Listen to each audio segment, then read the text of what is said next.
আরেকটা ফ্লোর আছে plug and play, যেটা সরকার পরিচালনা করে, বিনা পয়সায় স্টার্টআপদেরকে সেখানে প্রশিক্ষণ এবং ইনকিউবেশনের ব্যবস্থা করা হয়।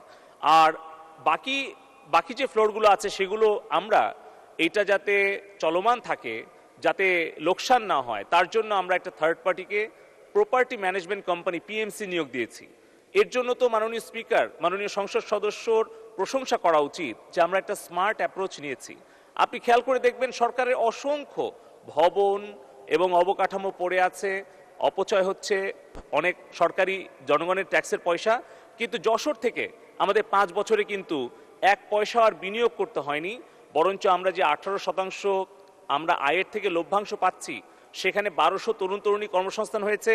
ঢাকা থেকে অনেক কোম্পানি যশোরে গিয়ে চাল ডাল সপাপ বিভিন্ন ই কমার্স এবং সফটওয়্যার কোম্পানি সেখানে কাজ করছে, বিদেশি বিনিয়োগ এসছে। পাশাপাশি ওই যশোর জেলার কিন্তু প্রায় 1200 ছেলেমেয়ের কর্মসংস্থান যশোর জেলাতে হয়েছে। আর উনি যেই বিষয়টি অভিযোগ করেছেন যে ডরমিটরি, সেখানে আমাদের 80টার মতো রুম রয়েছে মাননীয় স্পিকার।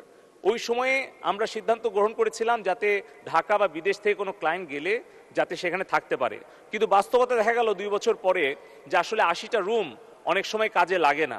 এই সম্পদের সুষ্ঠু ব্যবহার করার জন্যই সেখানে স্থানীয় যারা উদ্যোক্তা, তাদের যখন গেস্টরা আসে তখন তাদেরকে সেখানে থাকতে দেওয়া হয়, তারা একটা সাবসিডাইজ প্রাইজে পায়। আর বাকি যদি কোনো রুম ফাঁকা থাকে তাহলে বাইরের গেস্টকে ভাড়া দেওয়ার ব্যাপারে অনুমোদন দেওয়া হয়েছে, যার ফলে সেখানে সম্পদের সুষ্ঠু ব্যবহার হয়েছে। যেখানে মিলনায়তন রয়েছে, রেস্টুরেন্ট রয়েছে, কনভেনশন হল রয়েছে, সেটাও একই রকমভাবে ওই সফটওয়্যার টেকনোলজি পার্কের প্রয়োজনের অতিরিক্ত যদি প্রয়োজন হয় তখন বাহিরে ভাড়া দেওয়ার ব্যাপারে সিদ্ধান্ত হয়েছে। আর চতুর্থ কম্পোনেন্ট হচ্ছে আমাদের ওখানে ডেটা সেন্টার স্থাপন করা হয়েছে। শেষ করুন। তো মাননীয় স্পিকার, আমি অনুরোধ করব যে এই তথ্যগুলো যেন আসলে সঠিকভাবে বিশ্লেষণ করে তারপরে এই বিষয়ে সমালোচনা করা হয়।